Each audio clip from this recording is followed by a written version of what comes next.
It's 9:30 on the nose. It's John and Jeff and of course Mason. It's KCIM Sports Rewind at 9:30. I almost forgot the name of the program, your guys' names. It's been a while. Yeah, I was going to say, it's been gone a week. I'm surprised you even knew how to get back here. Oh, the brain cells are not in the same condition they were when I left. I can guarantee you that much. Plus, we have a Jeff Honnold sighting in the studio. Yeah, we had forgotten what he looked like.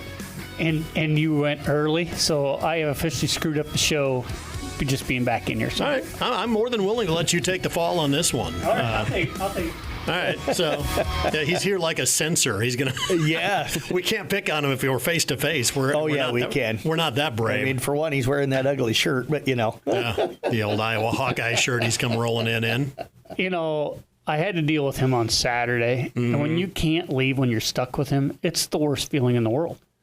Yeah, I believe that. And then he was checking his phone every 2 minutes to watch. You just want us to turn Nebraska on? I mean, we can turn it on here. Oh, no, I'll check my phone. Yeah. You got to feel like, you're pretty special that I gave up the Nebraska game to come visit you. You tape it. You don't watch it anyway. Well, hey, I'm going to defend Blankman here. He's the only guy in this room that's got a ranked team this week. They are ranked. Nebraska's number 25. They are. Iowa's nowhere to be found. Cyclones nowhere to be found in the top 25. We'll see if they stay there. The schedule's not going to be easy going to Minnesota this week, and people can poo-poo Northwestern, but they're 5-2 on the year or something like that right now, and just beat Penn State. So I'll tell you right now, yeah. I have often poo-pooed Northwestern. Poo-pooed. What are you, 90? Come on. I'm close. Jeez. So, I mean, you talk about two teams where their fortunes are going completely opposite. Iowa State's going down 2 losses in a row. Hawkeyes, Mason, man, after that impressive win going on the road at Wisconsin, I mean, it's not unexpected that they won, but by that fashion, that's pretty good. Yeah, I wouldn't call it impressive with how Wisconsin's been this year, but I think it's a good win for Iowa, especially with having Gronowski play a full game there and being able to just get back in the system there, getting into the middle of the year. Now, here's the difference in cash. Fickell is a worse coach than Penn State, and Penn State's gone. There's the cash factor. That was my next point. It was that now they got Penn State. Are they beating quality teams? Are they looking that good because they're playing lesser opponents? Yeah, well, and you look at the Wisconsin situation. What do they got? Ohio State, Oregon, I think 2 of the next 3 weeks. Their schedule is just absolutely murderer's row. I don't know if Fickell survives the entire season. They'll find the money somewhere, somehow. The only question is that now that Penn State's open and some of the other jobs that have come open, do you throw your name into the hat now this year, or do you hold Fickell one more year and try and hope that maybe the pool next year doesn't get thinned down because you don't have as many big job openings potentially coming open? Yeah, it all depends on who you have your eye on. Who's on your short list right now? Yep. When's your best opportunity to get somebody like that? If I'm them, I go after Pat Fitzgerald first. Proven winner in the Big Ten. A guy that I think's going to potentially come back. And if you want to go back to what made Wisconsin successful, big offensive lineman and running the football, Pat Fitzgerald will do that. We do not want Pat Fitzgerald at Wisconsin. Stop that right now. I don't want him there, but I certainly don't want him over east either. All right. So outside of that, to me, the big story in college football, Indiana number 3. Yeah. Did they deserve that? Are they that good? So. I think so. Signetti has done a heck of a job, and I've heard his name linked with Penn State, but you said no way. I wouldn't say no way, but I don't think it'll happen. It's hard to imagine that Indiana has probably become one of the better teams in the league as far as NIL.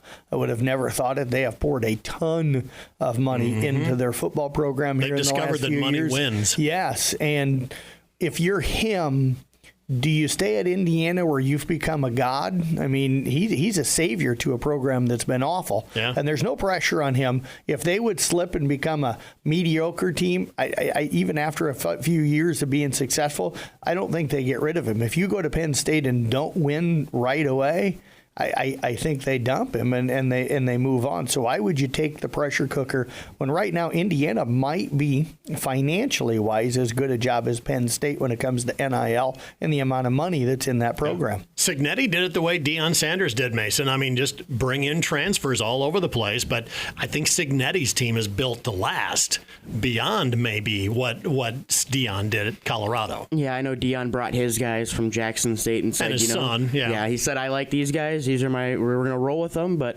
Cignetti's just getting guys that he likes and bringing them in and saying, we're going to have you for 2-3 years, and we're going to have a successful 2 or 3 years, and then we're going to go find the next guy that I like to bring in. Any chance Indiana has even a shot at the national title over Ohio State? And the fact that they could go out to Oregon and win that football game, I think there's not anybody left they can't beat. I don't think they're touching Ohio State. I watched both of those games. Ohio State is a different class right now. Now, could they meet up in the Big Ten championship game? Yes. Is that right? That'd be a great game. I'd have to look. They don't play in the regular season this year, if I remember correctly. So there's a chance they could both be undefeated going into the Big Ten championship game. I tell you what, they're the fun team to watch, I think, this year in college football. I think Ohio State could beat half of the pro teams right now. Probably. I don't doubt that they're probably practically pros anyway at that school. So they just reload and do all that. So college football getting interesting. Iowa State on the bye week. Iowa's got Penn State coming in on a night game at Kinnick. Man, that's just a disaster waiting to happen for Penn State, I think. And just so we have it on record, my wife Lisa, the Iowa State fan, is going over to the Iowa-Penn State game. She is going to wear a very old pair of shoes, though, so when the soles burn off from having to walk around over there, that she doesn't waste good shoes. Her and I had that conversation on Saturday. Yeah. So I believe Iowa wins that game by how much? What's your prediction? How much does Iowa beat Penn State by? 14. 14 points. Blankman? I'll say 17. Mason? 3. 3. You think it's going to be? Do you think Penn State's going to show up? I think when you have a coach firing like that and you have a team like Penn State, I think that what's going to happen is Iowa will go out and score first, but I think Penn State will keep it close all the way through. But I'm not saying last-second field goal. I don't want to bring those words up with Blankman sitting next to me in Iowa and last-second field goal. But, I think it'll be close all the way through. The only thing I have is I really believe that Oregon loss broke them. They thought they were going to go for the title. And when they lost that, they realized that the title was done. And these guys, I've never seen a team like this, but it looks like they just quit. Mm-hmm. It looked like they quit during UCLA, but they really look like they quit over the weekend. I'm not sure an interim coach gets that back. Normally they rally behind, but I'm not sure you're going to get that. Now without Drew Aller. Yeah, I was just going to say without I don't even know what their backup quarterback is and who he is and know enough about him to be able to.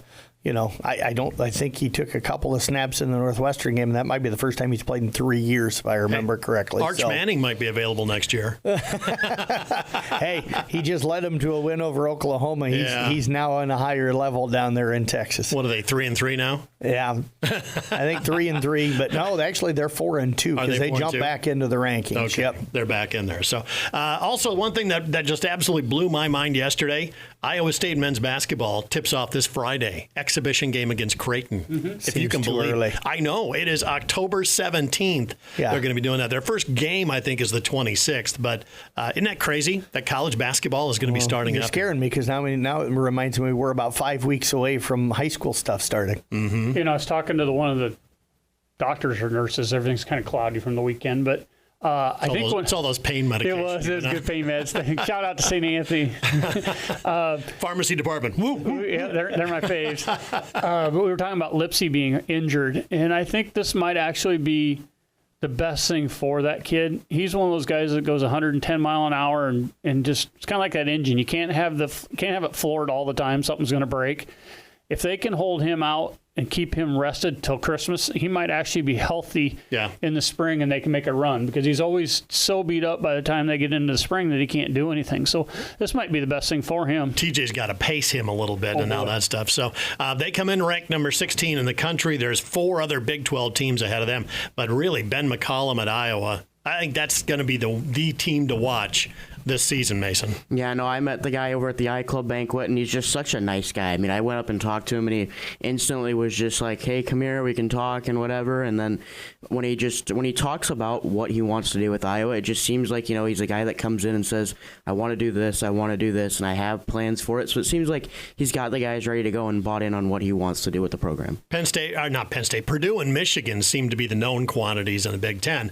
I mean, Iowa, I think they could sneak up there. They really could. If if they have the season like they did last year, but I'm not sure you go the whole Big Ten season rather than the Missouri Valley. Can those guys hold up? As an Iowa fan, it's just going to be nice to be. You just want fans in the stands for the men's game. Proud of your team. Yeah, proud of your team. Just, not.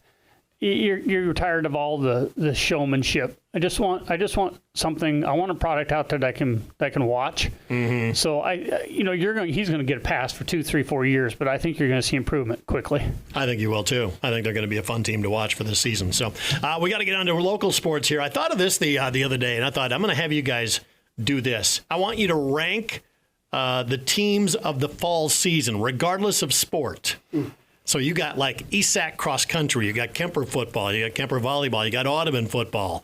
What is the top team of the fall for you guys so far this Well, that's week? the top 4 right there. Yeah. You put them in order. I'm going to go Audubon football number 1 simply because they've been so dominant in almost every single game. Not that the other teams haven't won it and won fairly easily in a lot of their games, but Audubon just really hasn't been pushed all season long, and this was a team that didn't start the year ranked, and now they're up to number 5 in the poll. So this was, if you were from Audubon and on that coaching staff and those players, you kind of anticipated this, but for a lot of people around the state, I don't think they anticipated this. I was lucky enough to have that conversation with Sean during the summer. He told me that this might be his best team and a team that he thinks capable of winning a title. So we kind of expected it coming into the year just because of that. But I go Audubon with my number 1 team. Yeah, that's 100% where I was going to go because it was cloudy for me for a little while going into last week with who was better between the Kemper team and the Audubon team because it's hard to judge between 8-man and 2A. But then when I saw that Kuhn is the second best team, in my opinion, in that district and what Audubon did to them last week, I felt like deservingly Audubon gets number 1. Number 2, who is that? Probably Kemper football. For me anyway, my top would probably go Kemper football, then ESAC cross country on the boys' side because they've won like 7 meets this year and have been really good. They just won again yesterday. And then Kemper volleyball probably is going to go 4th for me because Brianna Whitrock had that injury and now she's just coming back. Last week she played down at Lewis Central, but they dropped a couple of matches without her. They've been really, really good, but probably they might have been a little higher if Bree would have played all season long. Mason, your thoughts? Yeah, that's completely how I feel. I mean, I got to talk to Cindy Wilkie last night, and she said that she's pleased with how they've ran, and she talked about it going into that meet, but just said that she thinks that it's a very talented team. You can have 2 or 3 guys that can all compete for that first place in almost any meet that they have, and when I watched them run for the first time this year, it was just impressive because you had Landon Spohr, who has been kind of their number 1 guy this year, out there, and then you had Riley Aragon go out and pass him and get first out there. So it was impressive to see that they can have multiple guys go out and win meets for them. See, I asked that question because I thought ESAC would rank a little higher for you guys because with winning a cross-country meet, you're taking on multiple teams at one time, and you've got to place, and they've been placing extremely high. So I thought that maybe they might push for that number 1 spot. Yeah, of course, I'm asking to split hairs with the top 4. And the gap between 1 through 4 is it's not very big. So and stuff, but. For me, it's just like the reason why I said with Audubon football is because they've been so dominant all season long. I put Carroll football at number 5, even though they had those 3 losses early in the year. I think Carroll football is playing as well as anybody right now. And then if we go with maybe the Happy 4 surprise maybe team of the year, it'd probably be IK Manning volleyball. I think people thought they could be much better this year, but I think they've been kind of maybe even exceeded expectations. And then for me, the other team we can't forget about, Coon Rapids Bayard volleyball, probably deserves to be thrown into that mix as well. They've kind of run away with the Rolling Valley Conference this year. Yeah, I mean, that's all very good teams. I know Carroll football didn't like the way they started out, but they played probably, if not one of the toughest challenges in the first 3 weeks of their out-of-district schedule. And then for Coon Rapids Bayard volleyball, they started out the year playing a little bit slower competition, and then they started playing some more, and you've seen kind of them prove themselves throughout the year. And I've had this conversation with some Coon Rapids Bayard people here in the last week or so. So this, it's kind of the Rolling Valley is down a little bit this year. So there hasn't been the kind of level of competition that I think that they'd like. So I know they're really good, and I know they're really good. I think they've got a chance to make an extremely deep run come postseason time. But I think they also know that their overall schedule probably hasn't been quite where they wanted it as far as challenging them to make them better night in and night out, because usually the Rolling Valley's got some salty teams in it, but besides them this season, it's really been kind of a little bit down compared to what it's been the last few years. Man, look at you going above and beyond here. I asked for the 4 teams to rank the 4 teams, and man, you gave me like 7 or 8. Well, we've got a lot of good teams in the area. I wanted to give them all a little bit of a mention. So, all right, so let's talk about Week 7 of high school football. What were the big headlines coming out of that week for you guys? For me, it was the fact that the 3 games that we picked to broadcast were all complete blowouts. I texted. Hey, thanks. I had joked with Jeff when he got back, even though he didn't like the fact that I said he was 30 minutes away on the show, and he was still 40 minutes away from Carroll. No, I didn't. That wasn't the part that bothered me. It was the part that you said everybody was happy that I wasn't here.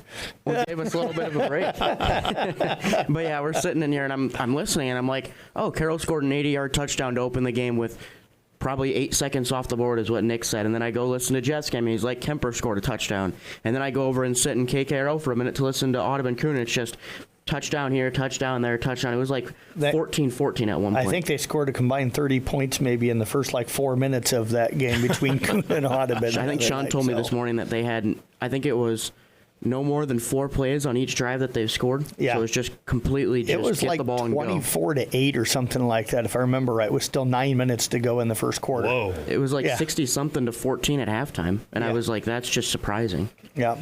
So that was the biggest headline. What else got your attention? I think Kemper wrapping up a district championship. I think East Sac County getting that win to clinch them a playoff berth. They beat Pocahontas area. They're pretty much locked in as that number 4 seed. South Central had a chance to wrap up a district championship, but ended up falling, and now they need a lot of help just to finish second, so they could go from maybe being the district title, to all the way down to 3rd place in their district. Those were some of the things that kind of jumped off the board at me. That home playoff matchup on the line there. Yeah, absolutely. And then Arweva going up and beating a New Alfonda team that's not what New Alfonda used to be, but it's still a name in New Alfonda. So to go up there and beat them 61-39 and get a nice win, that says a lot for the Rockets. So look ahead to Week 8. What do we got coming up? That's games you're going to be focusing in on for the playoffs.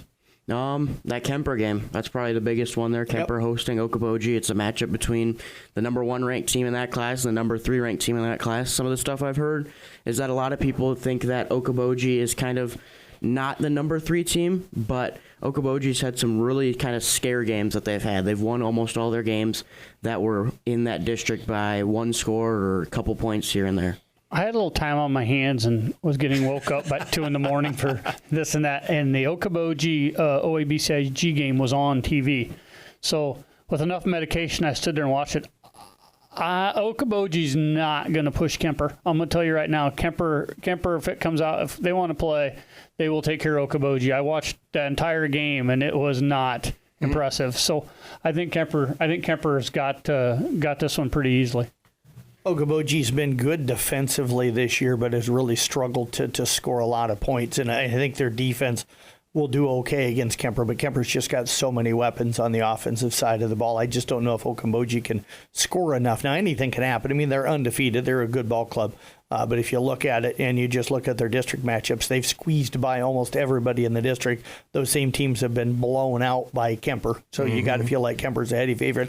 For me, I'm also going to be watching that 8-man district that we cover simply because you've got Kuhn. If they beat Glidden, they probably secure the number 2 spot. But if Cam knocks off Arweva, then Cam becomes the 2. If Arweva beats Cam, they slide in as the 3. Exira and Kimmelton, if they would upset Audubon, would jump in maybe as high as the number 2. You got 4 teams right now tied for second place in the district, and 2 of those 4 are going to get in. The other 2 are probably done for the year. So you've got Glidden could really break Coon Rapids Bayard season by upsetting them. There's so much to still be determined in the 8-man district. So. Love those races that go till 9 o'clock Friday night. Then you'll know what's going on. And I get it with the state not posting things until Saturday morning at 10 o'clock.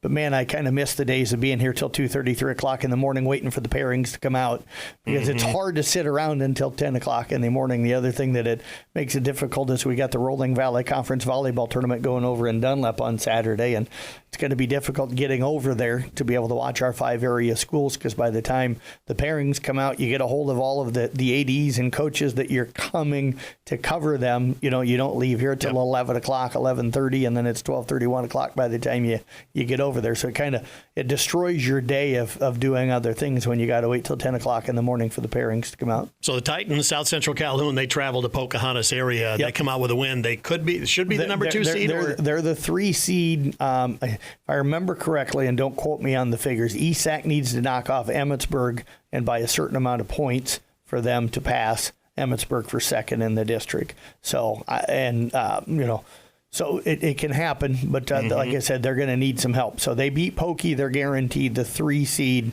But slide jumping up to number 2, they're going to need some help. And last note here on week number 8 is the Nick Brinks game of the week. On the road again. Just can't wait to get on the road again. Yep, our Willie Nelson Award winner, Nick Brinks. He's going to be in Perry. Yes. Carroll at Perry. Are the Blue Jays going to provide any kind of competition for the Tigers? No, probably not. Harlan could have named the score against him last week. It sounds like they were subbing in the second quarter and stuff like that. So I can't things imagine. Have not looked up for Perry. No, they haven't. I was surprised, really, honestly, that they were in that district this year. And I'm not trying to be hard on Perry or anything, but I thought they had gotten small enough that they wouldn't be in the same class size with Carroll. So that's the reason why I say I was surprised when they got into that district this year. But yeah, if Carroll goes out and runs the football, I think Harlan put up over 400 yards on the ground. I think Carroll could probably repeat those kind of numbers. So it's going to be a whitewash on Friday, hopefully. So again, week 8 for everybody. So it's the final week for them, except for the Carroll Tigers. They've got a week 9 ball game. That's going to be a regular season matchup. But playoff pairings are said to come out Saturday morning at 10 a.m. Yeah, we'll hope to gauge it as best as we can on the New Way Forward Scoreboard show coming up on Friday night. We'll take as good a guesses as we can based off of where everybody finishes in their district. Because if you're a 3 seed, you're probably going to get a 2 seed somewhere in this part of the state, more than likely, but some teams may end up having to travel a little bit. So yeah, stay tuned. We've got it all for you, and of course, we'll have it for you on the website and the mobile app, the sports website and sports mobile app. We're going to take a quick break. Back with more of KCIM Sports Rewind coming up next. As the athletes at your house prepare for hard work and fun of the season, remember that St. Anthony Rehab Services provides physical therapy for any sports injury that may sideline your member of the team. Sports injuries can plague kids of all ages and keep them from playing the sport they love. Athletes will be under the direct supervision of a certified and licensed healthcare professional in the newly renovated sports performance facility. If an injury is keeping your athlete out of the game, call St. Anthony Rehabilitation Services at 794-5000 for sports injury and treatment rehab. KCIM Sports Rewind. It's time for our Sack of the Game, brought to you by Market on 30. And the winner this week is Lori Kenobi of Carroll. Lori, you got yourself a free sack of groceries from Market on 30. And get registered. Next week, going to be a new contest. So get to Market on 30. And what do we got for the Sack of the Game this week? Going with Brayton Alford of Kemper. It's weird that it took me till week 7 to be able to see Kemper this year. Usually I try to get to both them and Carroll 3 times a year, but get to see each one of them just once here during the regular season this year. I'm hoping I get a doubleheader of playoff football and regular season football at home next Friday, so I can do both games and hope the voice will hold out on that Friday night. But Brayton Alford, I've been hearing so much about him all season long. When I was driving up with Doug Waniger to Esterville, Lincoln Central on Friday, he's like, the thing that impresses Doug is his ability to use his hand to get off of blocks. You saw that on the midget's first possession the other night. The offensive lineman locked in on him. He just grabs him with his hands and chucks him to the side, makes a tackle in the backfield, and he did that all night long, and he got a sack in that game. So I'm going with Brayton Alford as our sack of the game. Brought to you by Market on 30. Good morning, all student-athlete parents. Don't let your hectic schedules keep you from feeding your family. The Market on 30 can help you with quick and easy options like Pasquale's Pizzas, our famous mac and cheese, chicken strips, and much more. The Market on 30 in the BP Plaza. KCIM Sports Rewind. Let's talk a little volleyball. The playoff pairings are out. Yeah, and Kemper and Carroll, both in Class 3A this year. And they are both in the same region. Now, they wouldn't meet until the regional final, and that is a possibility. But I know some people were a little surprised that the girls' union put them in the same region. I was a little surprised by that as well when you just said that. But Kemper opens up with Sadell at home on the 21st, which is next Tuesday. They would host all the way through the regional final if they end up moving on. Carroll opens up over at OABCIG next Tuesday, and then a win more than likely. They go to Unity Christian, who plays Okoboji, but Unity Christian should be the heavy favorite in that one, so it'll probably be more than likely if Carroll wins, they head up to Unity Christian. Then they would play, of course, Kemper again in that regional final. South Central Calhoun's got a tough road. They're in Class 2A Region 2. They get Panorama on the road to open things up. Then they travel to number 2 Dike New Hartford in the second round. So they'll play Monday next week, and then they would play Wednesday at number 2 Dike New Hartford. ESAC, you might as well just scribble in this matchup somewhere in the postseason every year. I don't know if the state changes things much, and I'm not trying to be hard, but it seems like every year ESAC and Ridgeview meet like either in the first or second round. Well, they both get a bye in the first round. They meet up with each other in their first game of the postseason. The winner then travels, and hopefully that'll be ESAC County out of Class 2A Region 7. They don't get it easy either. They go over to Applington Parkersburg, and if anybody knows volleyball, they know that conference, and that part of the state plays probably the most elite level of volleyball in the state. That conference is extremely deep. Class 1A Region 1, Coon Rapids Bayard will host Arweva to open things up. Glidden Ralston entertains Storm Lake St. Mary's, and Peyton Sheridan goes to Newell Fonda. They're all in the bottom half of that region. So the Glidden Storm Lake St. Mary's winner gets the winner of the Coon Arweva game. Coon could host all the way up until the regional semifinals, or the regional, and then in the regional final, they would end up taking on more than likely St. Ansgar, who I think is ranked number 2 or number 1 or something right now. So that's going to be a tough road for them, but I think they've got a really legitimate chance to make a run. Then in Class 1A Region 5, ICAM Manning will entertain Booyer Valley on Monday. The Wolves would host the second round against either Kingsley Pearson or River Valley. I think both of those are winnable. Then they would go to West Monona, which is also a winnable matchup for them. They've beaten them before this season already, so even though West Monona is technically ahead of them, I think that's a winnable matchup. And then they would end up going to the regional final where they could eventually run into possibly Janesville, which is a traditional power in volleyball. So all of our teams seem to end up going east and against traditional programs, it seems like late. Class 1A Region 6, Exire and Kimball entertains Cam to open things up on Monday, then goes to St. Albert. Audubon will host Heartland Christian. If they win, they get the winner of the Woodbine Griswold game, and then they would end up going to possibly play St. Albert or Exira in that next round, so they could meet up in the third round. So you got a collision course potentially between the Spartans and the Wheelers. So break it down for me.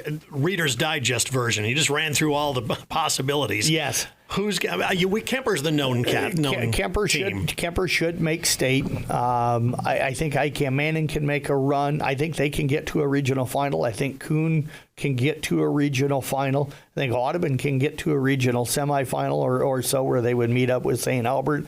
To me, those are probably the teams that have the best chance to make a run just based off of pairings. I'm just hoping that we can have a Kemper-Carroll regional final at Kemper. Me too. That would be... I don't know what to expect from the atmosphere. Standing room only. Yeah, it'd be I think it'd be a fun atmosphere there, but I think all of those teams that you had listed can make it to a regional final. I know Audubon's record is not the best in that class, but I think with head coach Molly Langback and doing stuff like that, I know I had met her down in Atlantic, and you talk very highly of her. I think she's a really good coach, and I think she can take that team to that regional final. That regional final of Kemper, which probably be Unity Christian, boy, that's going to be That's going to be a barn burner. Unity's really good. That can't be a lock for Kemper. No, that's Unity not. Christian. No, Unity's really good. I mentioned that, AP Dike New Hartford Grundy Center, conference over there in eastern Iowa. You go up to northwest Iowa, and it's comparable with Unity and Western Christian and Sioux Center and all of the MOC Floyd Valley. That's going to be a challenge. But I always say this, when you get to a regional final or on the boys side of things, when you're playing in a sub-state final to go to state, it shouldn't be easy. You're supposed to be playing against another team that should be able to push you. First round games, sometimes you can anticipate blowouts, but if you get to a regional final, hopefully you get a good game. Yeah, if it's still like a blowout, then the Union's not doing their job. Right, absolutely. They're not getting the best teams. You should have the best 16 teams, unless there's upsets. The best 16 teams should be squaring off in those regional finals. So you had the KCIM Sports Rewind event coming up. Yes, I'll put an official announcement out on social media yet today at some point, but I got to double check with Pete to make sure, but we've got it locked in, I think, for November the 16th out of the Carroll High School gym, and everything going to be getting underway around 2 o'clock that afternoon. We got to wait for Mason to drive back from his road trip that he's going to be taking that weekend to watch LeBron James. I'm going to be about 10 rows back from LeBron in Milwaukee the night before, and I'm getting up at 6 a.m. to hit the road back to Carroll to be here in time for that one. Is he even going to be playing? Probably not. Don't jinx it. I want to see him there. It's against Giannis, but you never know. And two of his other brothers. There, yes, like 3 of them now playing. Are there for the 3? Bucks, I knew there was Thanius or whatever. It's Thanasis and. I think it's Thanasis and Kostas, or no, it's Alex that are signed, and then Kostas plays overseas, and they have another brother that doesn't play basketball. Okay. And one of them just signed, maybe not with the Bucks, but with their kind of G League team or whatever they call that anymore, the development league team. Okay. So anyway, that's any other news and notes to hit on before we check out of here? No, cross country. We've known the sites for a while, but for some reason with the state qualifying meets next Wednesday, we're still waiting to find out where everybody actually goes to run next Wednesday. We've known the site since like early September, but we don't know where everybody's going yet. So hopefully we'll find that out today. All right, including a rare Jeff Honnold sighting in the studio here with us. He hasn't gotten any better looking. And you know what? On that note, we are out of here. It's KCIM Sports Rewind.